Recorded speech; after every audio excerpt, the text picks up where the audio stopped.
Classes. I am रचना। हमने अपने previous video lecture में सेल मेम्ब्रेन के बारे में पढ़ा था। सेल मेम्ब्रेन क्या होती है, उसकी स्ट्रक्चर क्या है, और उसका हमने एक मॉडल भी देखा था स्ट्रक्चर के बेसिस पे। ओके, इसके अलावा हम लोगों ने प्रीवियस वीडियो में on the basis of organisation, ठीक है, सेल के ऑर्गेनाइजेशन के बेसिस पे 2 टाइप्स देखे थे। और वो टाइप कौन कौन से थे? Prokaryotic and eukaryotic cells. Okay, इन दोनों सेल्स के बारे में हमने पढ़ा था। प्रोकैरियोटिक सेल क्या होती है, यूकैरियोटिक सेल क्या होती है, ठीक है। इसके अलावा हमने इनके डिफरेंसेस भी देखे थे इनके बीच में, और हमने देखा था जो भी सेल्स होती है उनके कुछ ना कुछ उनमें क्या प्रेजेंट होते हैं, सेल ऑर्गेनेल्स प्रेजेंट होते हैं। ओके, और ये जो सेल ऑर्गेनेल्स होते हैं ऑलमोस्ट सभी सेल में 3 बेसिक कंपोनेंट्स हमें मिलते हैं। और वो 3 बेसिक कंपोनेंट्स कौन कौन से थे?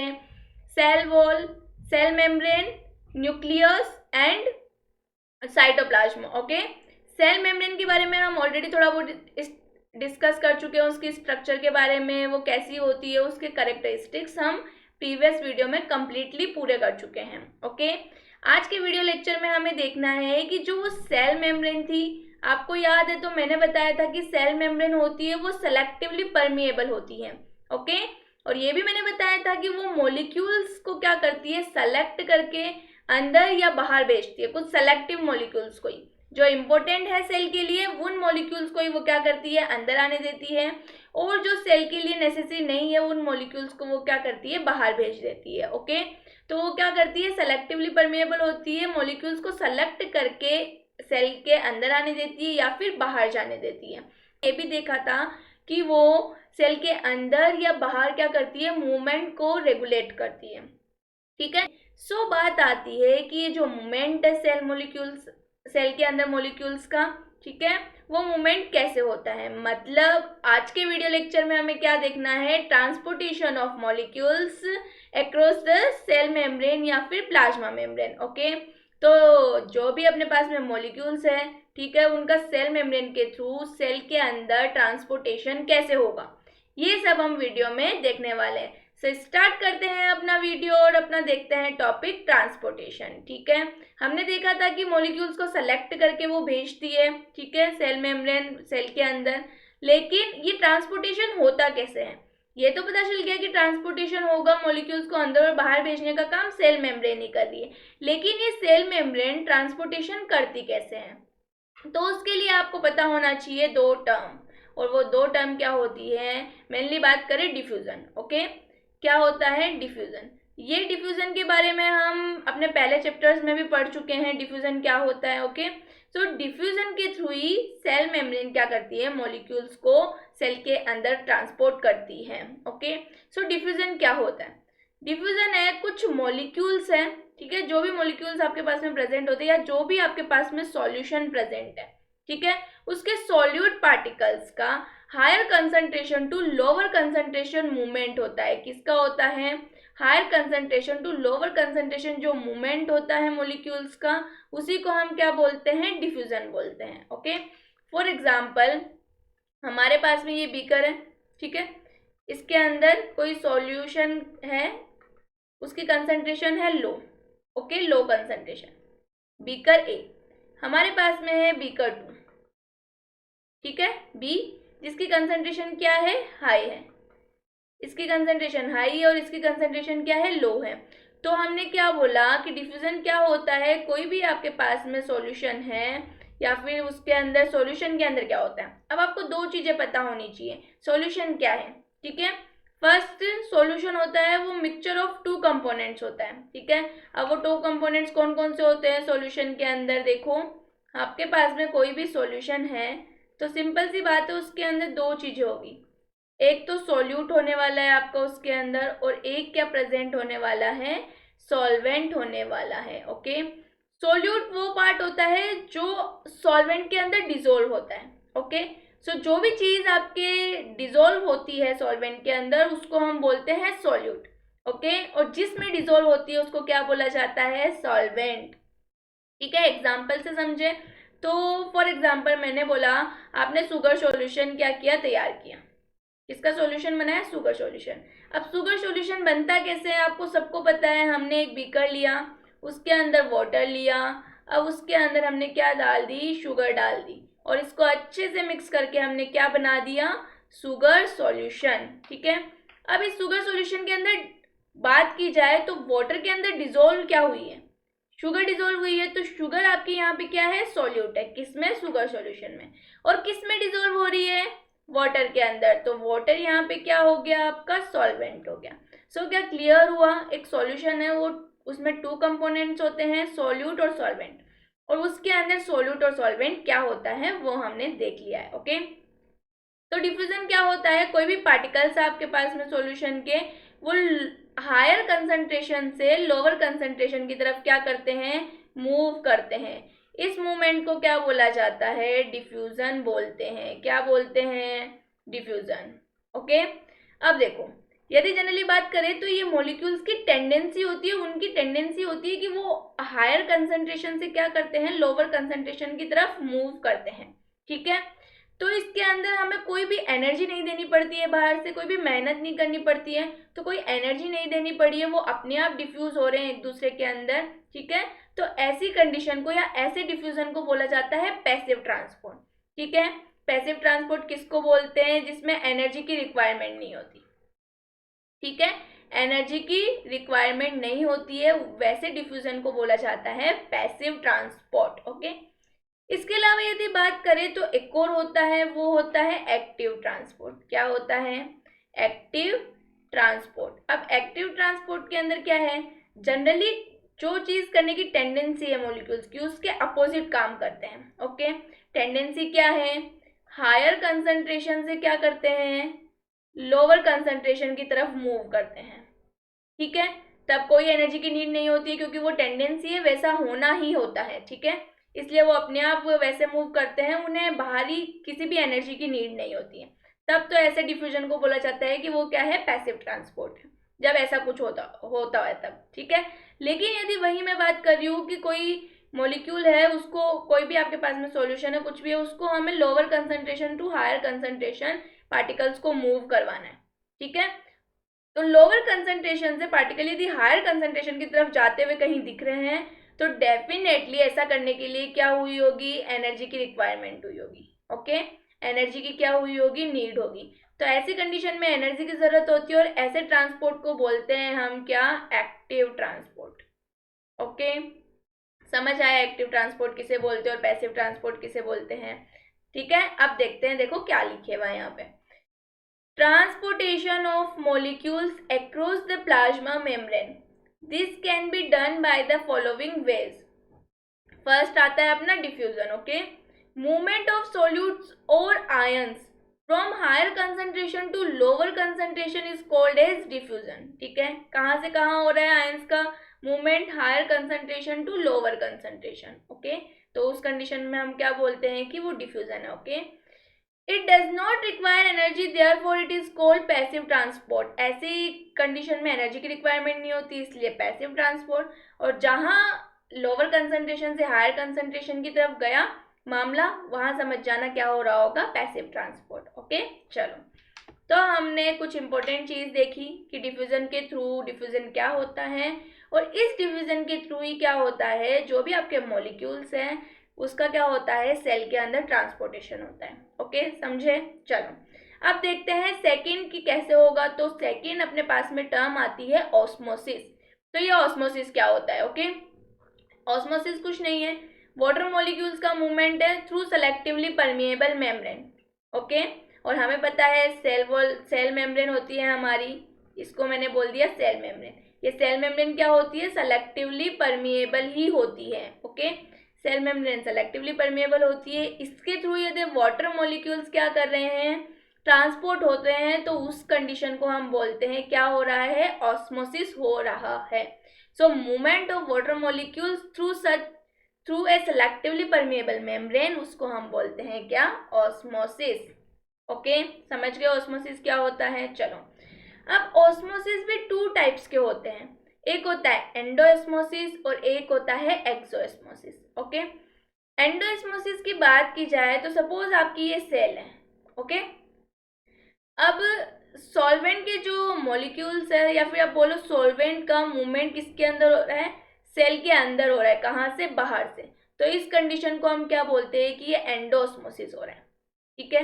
वहीं पे यदि बात की जाए एक्सोस्मोसिस, ये आपकी सेल है, ये ए कंडीशन में क्या हुआ, एंडोस्मोसिस, क्योंकि जो सॉल्वेंट था वो कहाँ गया, अंदर से बाहर से अंदर की तरफ गया, जैसे नाम से ही पता चल रहा है एंडोस्मोसिस, ओके। उसी तरीके से एक्सोस्मोसिस उसे बोलते हैं जब आपका अंदर का सॉल्वेंट होता है वो कहाँ चला जाए, बाहर चला जाए, तो उसको क्या बोला जाता है, एक्सोस्मोसिस। और वो भी क्या पता चल रहा है, हमें नाम से ही पता चल रहा है, एंडो मतलब अंदर आना और एक्सो मतलब बाहर जाना। क्या हमें ऐसे याद हो सकता है एंडो और एक्सो के नेम से ही। चलो अब देखो क्या है, osmosis, the movement of water molecules through such a selectively permeable membrane is called osmosis. Endosmosis, movement of the solvent into the cell is called as endosmosis. Okay, generally यदि बात की जाए सॉल्वेंट तो वो क्या होता है, वाटर होता है, ओके। चलो exosmosis, movement of solvent outside the cell is called as exosmosis. जैसे ही सॉल्वेंट का आउटसाइड हो जाएगा मूवमेंट, उसको हम क्या बोल देंगे, एक्सोस्मोसिस। तो क्या यहाँ तक ऑस्मोसिस, एंडोस्मोसिस और एक्सोस्मोसिस क्या होता है सबको समझ आया। चलो आगे चलते हैं और देखते हैं types of solution, okay, on the basis of concentration. हमारे पास में डिफरेंट टाइप के सॉल्यूशन होते हैं, ठीक है, उसकी कंसंट्रेशन के बेसिस पे। कैसे, एग्जांपल से समझे, यदि किसी सॉल्यूशन की कंसंट्रेशन हाई होती है, ठीक है, तो उसे हम बोल देते हैं हाइपरटोनिक सॉल्यूशन, ओके। हाइपर मतलब हाइपर हो जाना जल्दी से, टेम्पर हाई हो जाता है ना कभी कभी किसी का, तो हम बोलते हैं कि क्यों हाइपर हो रहे हो, ठीक है। इसका मतलब क्या हो गया, हाइपरटोनिक सॉल्यूशन का मतलब हाइपर से याद रखना है, उसकी कंसंट्रेशन क्या होगी, हाई होगी, ठीक है। कंसंट्रेशन के बेसिस पे ही हम देख रहे हैं, कंसंट्रेशन के बेसिस पे देख रहे हैं तो हमें पता होना चाहिए हाइपरटोनिक सॉल्यूशन मतलब ऐसा सॉल्यूशन जिसकी कंसंट्रेशन क्या होती है, हाई होती है। वहीं यदि हम बात करें किसकी, हाइपोटोनिक की, तो हाइपोटोनिक का क्या हो गया, जिसकी कंसंट्रेशन लो होती है। और यदि बात की जाए आइसोटोनिक सॉल्यूशन की, तो आइसोटोनिक सॉल्यूशन वो होते हैं, आइसो का मतलब सेम होता है, बराबर, ठीक है, कंसंट्रेशन। तो ऐसे सॉल्यूशन जिनकी कंसंट्रेशन क्या होती है, बिल्कुल इक्वल होती है, तो उसको हम क्या बोलते हैं, आइसोटोनिक सॉल्यूशन बोला जाता है, ओके। तो ये कंसंट्रेशन के बेसिस पे हमारे पास में 3 टाइप के सॉल्यूशन होते हैं जो हमने अभी देखे, ओके। अब हमें सबसे इम्पोर्टेंट चीज़ ये देखनी है कि ये सॉल्यूशन क्या है, ठीक है। ये तो पता चल गया कि कंसंट्रेशन हाई है, कम है, क्या है, लेकिन यदि इन तीनों सॉल्यूशन में अपन यदि किसी सेल को रख दें, ठीक है, तो उसका क्या इफेक्ट पड़ता है सेल के ऊपर इन सॉल्यूशन का, वो हमें स्टडी करना है, ओके। सो वो हमें पता चलेगा ये सॉल्यूशन किस टाइप के हैं उनके बेसिस पे, ओके। यदि मैं फर्स्ट बात करती हूँ आपके पास में किसकी, आइसोटोनिक सॉल्यूशन की, तो आइसोटोनिक सॉल्यूशन में हमने बात की जिसके अंदर क्या होता है, कंसंट्रेशन सेम होती है। क्या हम यही बात कर रहे हैं, आइसोटोनिक सॉल्यूशन मतलब कंसंट्रेशन क्या हो गई, सेम हो गई। इसका मतलब ऐसा सॉल्यूशन जिसकी कंसंट्रेशन क्या है, इक्वल है, मतलब जिसके अंदर सोल्यूट और सॉल्वेंट की कंसंट्रेशन क्या है, बिल्कुल सोल्यूट और सॉल्वेंट क्या है, इक्वल है। तो ऐसे किसी सॉल्यूशन के अंदर हम क्या रख देते हैं, सेल को पुट करते हैं। सपोज ये मैंने एक सेल इसके अंदर रखी, तो सेल को रख देते हैं, तो सेल पर क्या होता है, कोई फर्क नहीं पड़ता, ठीक है, कुछ भी इफेक्ट नहीं होता, नो इफेक्ट, ठीक है। कोई भी इफेक्ट क्यों नहीं होता है, सिंपल सी बात है, सॉल्यूशन में सोल्यूट सॉल्वेंट सेम है, इक्वल है, तो कुछ भी फर्क नहीं पड़ेगा किसके, सॉल्यूशन किसके ऊपर, सेल के ऊपर, क्योंकि उनकी कंसंट्रेशन क्या है, सेम है, ओके। अब हम देखते हैं सेकंड सॉल्यूशन और वो है हाइपरटोनिक, ओके, हाइपरटोनिक सॉल्यूशन। अब क्या हाइपरटोनिक सॉल्यूशन के अंदर यदि हम क्या रख देते हैं, किसी सेल को रख देते हैं, तो क्या फर्क पड़ेगा, क्या इफेक्ट होगा। तो सिंपल सी बात है, हाइपरटोनिक सॉल्यूशन का मतलब क्या, कि कंसंट्रेशन ज्यादा है उस सॉल्यूशन की, ओके। कंसंट्रेशन ज्यादा है इसका मतलब हमारे सॉल्यूशन के अंदर 2 चीजें प्रेजेंट होती है, one is solute and another one is solvent, क्या यही बात है, ठीक है। अब हमने बोल दिया हाइपरटोनिक सॉल्यूशन है, इसका मतलब उसकी कंसंट्रेशन क्या है, हाई है। कंसंट्रेशन हाई है तो इसका मतलब सिंपल सी बात आपको पता होनी चाहिए कि उस सॉल्यूशन में सोल्यूट ज़्यादा है किससे, सॉल्वेंट से। ठीक है, जब भी आगे से यदि मैं हाइपरटोनिक सॉल्यूशन की बात करूँ तो आपको फटाफट माइंड में पहली चीज़ यही आनी चाहिए कि मैम ऐसे सॉल्यूशन की बात कर रही है जिसमें सोल्यूट क्या है, सॉल्वेंट के कंपैरिजन में ज़्यादा है। ओके, जनरली सोल्यूट क्या होता है, कोई भी सॉलिड पार्टिकल्स, और सॉल्वेंट क्या होता है, वाटर। इसका मतलब इस सॉल्यूशन के अंदर, इस हाइपरटोनिक सॉल्यूशन के अंदर क्या होगा, बाहर, ठीक है, सॉल्वेंट कम होगा। सॉल्वेंट कम है, इसका मतलब हम जनरली कंसिडर कर सकते हैं कि H2O कम है, वाटर कम है, और हमने इसमें प्लेस कर दी सेल। तो ये जो सेल है, बाहर तो पानी कम है, सॉल्वेंट कम है, लेकिन सेल के अंदर एज कंपेयर टू बाहर वाटर क्या है, ज़्यादा है। ठीक है, सॉल्वेंट ज़्यादा है। और हमें पता है, जस्ट अभी हम पढ़ के आ रहे हैं, मॉलिक्यूल्स की क्या टेंडेंसी होती है, higher concentration to lower concentration move करने की टेंडेंसी होती है। तो यहाँ पे बिल्कुल ऐसा ही होगा, सेल के अंदर सॉल्वेंट की कंसंट्रेशन ज़्यादा है, सेल के बाहर सॉल्वेंट की कंसंट्रेशन क्या है, कम है। तो जो आपका सेल का जो साइटोप्लाज्म होता है, जो सेल का जो सॉल्वेंट होता है, वो क्या होता है, बाहर आ जाता है। ठीक है, सेल का सॉल्वेंट बाहर आ चुका है, तो सिंपल सी बात है, सेल क्या हो जाती है, श्रिंक हो जाती है। ठीक है, सेल क्या हो गई, श्रिंक हो गई, सिकुड़ गई। ठीक है, क्यों सिकुड़ गई, क्योंकि हमने जस्ट अभी देखा, बाहर सॉल्वेंट की कंसंट्रेशन कम थी, अंदर हाई थी, और मॉलिक्यूल्स की टेंडेंसी क्या होती है, higher concentration to lower concentration move करने की। तो मॉलिक्यूल ने यही किया, सॉल्वेंट के क्या किया, उसने हायर कंसंट्रेशन से वो कहाँ गया, लोअर कंसंट्रेशन की तरफ। तो सिंपल सी बात है, हायर कंसंट्रेशन सेल के अंदर थी और लोअर कंसंट्रेशन बाहर थी। तो सेल से जितना भी साइटोप्लाज्म था, जितना भी सॉल्वेंट था, वो बाहर आ चुका है। अब वो बाहर आ चुका है तो सेल क्या हो जाएगी, श्रिंक हो जाएगी। तो क्या समझ आया, यदि हम किसी हाइपरटोनिक सॉल्यूशन में कोई भी सेल रख दें तो सेल पे क्या इफेक्ट पड़ेगा, सेल क्या हो जाती है, श्रिंक हो जाती है। ओके, इसको हम एक साइंटिफिक टर्म में प्लाज्मोलाइसिस भी बोलते हैं। ओके, चलो, तो क्या हमें आइसोटोनिक सॉल्यूशन का पता चल गया, हाइपरटोनिक सॉल्यूशन का पता चल गया। अब हम देखेंगे किसके बारे में, हाइपोटोनिक सॉल्यूशन के बारे में। ठीक है, तो पहले हम यहाँ से थोड़ा क्लियर कर लें,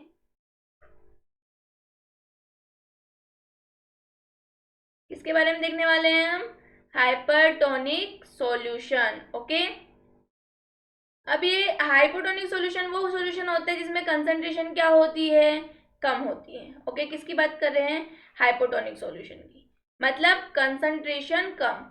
कंसंट्रेशन कम, तो इसका मतलब तुम्हें साफ पता होना चाहिए कि जो सॉल्वेंट है उसकी कंसंट्रेशन वो क्या होगा, सॉल्यूशन के अंदर सोल्यूट से ज़्यादा होगा। ठीक है, सॉल्वेंट हमेशा क्या होगा, सोल्यूट से ज़्यादा होगा हाइपोटोनिक सॉल्यूशन के अंदर। इसका मतलब हमारे पास में एक हाइपोटोनिक सॉल्यूशन है।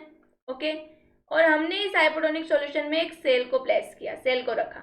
अब सेल पर क्या इफेक्ट पड़ता है, सिंपल सी बात है, हम देखते आ रहे हैं कि जो सॉल्वेंट होता है उनका मूवमेंट हायर कंसंट्रेशन टू किधर होगा, लोअर कंसंट्रेशन।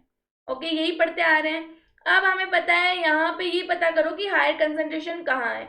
तो सिंपल सी बात है, सॉल्यूशन हाइपोटोनिक है, सॉल्यूशन हाइपोटोनिक है तो सॉल्वेंट बाहर ज़्यादा है, मतलब सॉल्वेंट की कंसंट्रेशन बाहर हाई है और अंदर क्या है, सेल के अंदर लो है। तो सिंपल सी बात है, higher concentration to lower concentration move होता है, तो आपका जो ये सॉल्वेंट है वो किसके अंदर चला जाएगा, सेल के अंदर चलाया जाएगा। तो सेल सिंपल सी बात है स्वेल हो जाएगी, फूल जाएगी। ओके, और फिर यदि ज़्यादा कंसंट्रेशन अंदर चली जाती है सॉल्वेंट की, तो कुछ कुछ कंडीशन में सेल क्या हो जाती है, ब्रस्ट भी हो जाती है।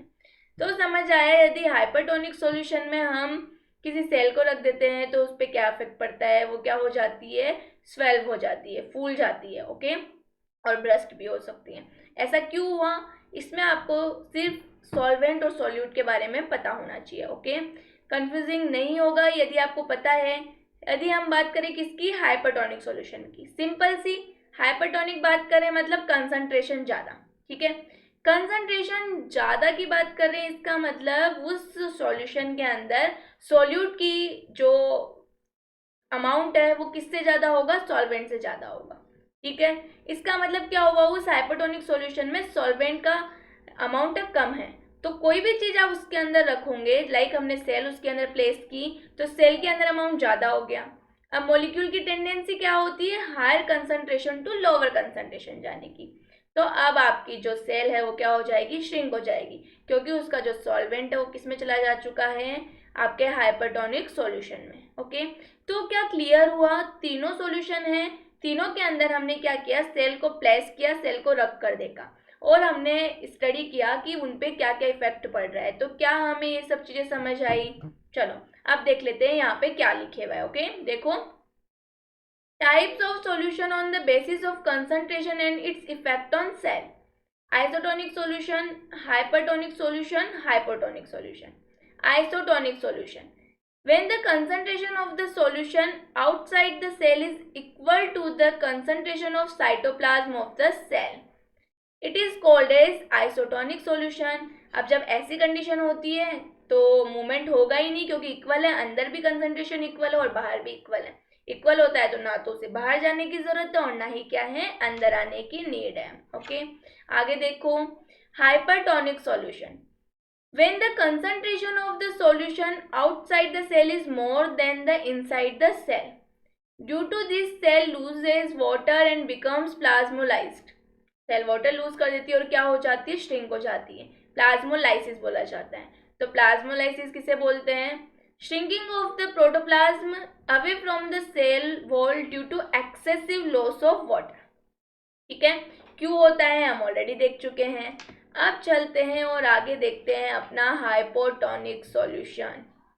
When the concentration of the solutions outside the cell is lesser than that of cytoplasm of cell, cell swells up and burst. ठीक है, ड्यू टू एक्सेसिव एंडोऑस्मोसिस।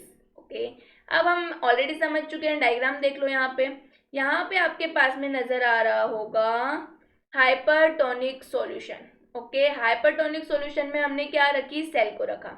ये क्या है, आपकी आरबीसी सेल है, रेड ब्लड सेल। ओके, इसमें हमने रखा हाइपरटोनिक सॉल्यूशन में। हाइपरटोनिक सॉल्यूशन में रखा तो क्या हुआ, क्या होगा, जो सेल के अंदर कंसंट्रेशन सॉल्वेंट की ज़्यादा है एज कम्पेयर टू बाहर, तो ये वाटर को लूज करेगी और वाटर लूज करते से खुद क्या हो जाएगी, श्रिंक हो जाएगी। देखो ये डायरेक्शन दिखा रहा है, वाटर सेल से क्या चला गया, बाहर चला गया। ओके, उसी तरीके से आइसोटोनिक सॉल्यूशन में देखो, आइसोटोनिक सॉल्यूशन में कुछ नहीं होगा, जितना वाटर अंदर है उतना ही वाटर क्या है, बाहर है। ओके, वहीं पे हाइपोटोनिक सॉल्यूशन में देखो सेल क्या हो चुकी है, फूल चुकी है, क्योंकि वाटर कहाँ है, अंदर जा रहा है, और एक सेल आपको ये दिख रही होगी जो ब्रस्ट भी हो चुकी है due to excessive water gain. Okay, चलो, तो क्या हमें तीनों हाइपरटोनिक, आइसोटोनिक और हाइपोटोनिक सॉल्यूशन के बारे में पता चला क्या होता है। ओके, ये सब क्या किसका कमाल था, कंसंट्रेशन का, क्योंकि हम किसके बेसिस पे ये टाइप्स देख रहे हैं, कंसंट्रेशन के बेसिस पे। ओके, अब आगे चलते हैं और देखते हैं एक एक्टिविटी जो अभी हमने देखा, क्या, हाइपरटोनिक सॉल्यूशन, हाइपोटोनिक सॉल्यूशन, उनके बेसिस पे एक एक्टिविटी हमें परफॉर्म करनी है। अब ये एक्टिविटी क्या है, ऑस्मोसिस देखना है हमें एग के अंदर। आपके पास में एग है, 2 एग लेने हैं हमें और उनके अंदर ऑस्मोसिस देखना है कैसे होता है। ओके, या फिर होता है भी या नहीं होता, और हमें पता है एग भी एक सेल है। ठीक है, तो हम ये आराम से कर सकते हैं। तो हमें क्या देखना है, 2 एग्स लेने हैं और एक हमें बनाना है क्या, हाइपरटोनिक सॉल्यूशन, और एक हमें लेना है हाइपोटोनिक सॉल्यूशन। सपोज ये ए सॉल्यूशन है वो हाइपर है और जो बी सॉल्यूशन है वो हाइपो है। ठीक है, अब आपको करना क्या है, एग लिया, एग के ऊपर जो कवरिंग होती है शेल की वो कैल्शियम कार्बोनेट की होती है। ठीक है, आपके पास में जो एग है उसके ऊपर जो कवरिंग होती है, शेल होता है एग का, वो किसकी बनी होती है, कैल्शियम कार्बोनेट की। ओके, ये पता होना चाहिए किसकी बनी हुई है, कैल्शियम कार्बोनेट की बनी हुई है। ओके, अब यदि इस कवरिंग को हमें क्या करना है, डिस्ट्रॉय करना है, तो हम क्या कर सकते हैं, कोई भी acid, suppose dilute hydrochloric acid को क्या करके, यूज करके हम उसकी शेल को क्या कर सकते हैं, डिस्ट्रॉय कर सकते हैं। ओके, तो हमने ये किया। ये करने के बाद में हमने क्या किया, एक सॉल्यूशन लिया। ठीक है, सिंपल वाटर की बात कर लें। ठीक है, सिंपल वाटर लिया और वाटर लेकर हमने उसके अंदर क्या रख दिया, वाटर लिया और वाटर के अंदर हमने क्या पुट कर दिया, एग को पुट कर दिया। एग को पुट करने के बाद में हमने देखा ऑब्जर्वेशन। ठीक है, ऑब्जर्वेशन क्या है, एग हम बना लेते हैं कौन से कलर से, वाइट कलर से, ताकि हमें पता चल जाए ये क्या है, एग है। ओके, तो ये एग हमने लिया और किसके अंदर रख दिया, हमने कौन से सॉल्यूशन में रखा, हमने इसे रखा वाटर के अंदर। ओके, प्योर वाटर के अंदर। अब हम क्या ऑब्जर्व करते हैं, हमें ये देखना है। ठीक है, अब क्या हुआ, जनरली यदि हम बात करें तो ऑस्मोसिस के थ्रू क्या होना चाहिए, ये एग होता है वो क्या हो जाता है, स्वेल हो जाता है। ठीक है, एग स्वेल हो जाता है और बाहर का वाटर, एग स्वेल क्यों हुआ, क्योंकि बाहर का वाटर क्या हो चुका होगा, अंदर जा चुका होगा। ठीक है, क्योंकि ये वाटर यहाँ पे किसका काम कर रहा है, हाइपोटोनिक सॉल्यूशन का काम कर रहा है। ठीक है, और हाइपोटोनिक सॉल्यूशन में क्या होता है, जस्ट अभी पढ़ा है, बाहर क्या होता है, सॉल्वेंट ज़्यादा होता है, सॉल्वेंट ज़्यादा है और अंदर सॉल्वेंट कम है, तो कंडीशन क्या है, higher concentration to lower concentration movement. तो जो ये बाहर कंसंट्रेशन ज़्यादा थी सॉल्वेंट की, वो अंदर चली जाती है और एक क्या हो जाता है, स्वेल हो जाता है। ओके, समझ आया। उसी तरीके से हम क्या करते हैं, इसी को, एक को दूसरा सॉल्यूशन लेते हैं हाइपरटोनिक, और उसको किसके अंदर, उसके अंदर किसको पुट कर देते हैं, हम एग को पुट कर देते हैं। ये लो, अब क्या होगा, यदि ऑब्जर्व करें तो हमें पता चलेगा कि एग है वो क्या हो चुका है, श्रिंक हो चुका है। क्यों, क्योंकि हमें पता है ये एक सेल है, ऑब्जर्वेशन से हमें पता चला ये एक सेल है और हमारा सॉल्यूशन है हाइपरटोनिक, मतलब बाहर सॉल्वेंट कम है और अंदर सॉल्वेंट क्या है, ज़्यादा है। तो सिंपल सी बात है, अंदर से सॉल्वेंट कहाँ जाने वाला है, बाहर जाने वाला है। ठीक है, तो बाहर चला जाएगा तो ये जो एग है वो क्या हो जाएगा, श्रिंक हो जाएगा। क्या समझ आया ये चीज़ सबको। चलो अब आगे चलते हैं और देखते हैं इस एक्टिविटी में लिखा हुआ क्या है। Activity, osmosis with an egg, remove the shell of an egg by dissolving it in dilute hydrochloric acid, the shell is mostly calcium carbonate, a thin outer skin now enclose the egg, put the egg in pure water and observe after 5 minutes. What do we observe? क्या observe करते हैं, हम देख चुके हैं already. Observation, the egg swells because water possess into it by osmosis. ठीक है, क्यों होता है वो हम ऑलरेडी सब कुछ पढ़ चुके हैं। Place a similar deshelled egg in a concentrated salt solution and observe for 5 minutes, the egg shrinks. Why, सबको पता है क्यों श्रिंक होता है।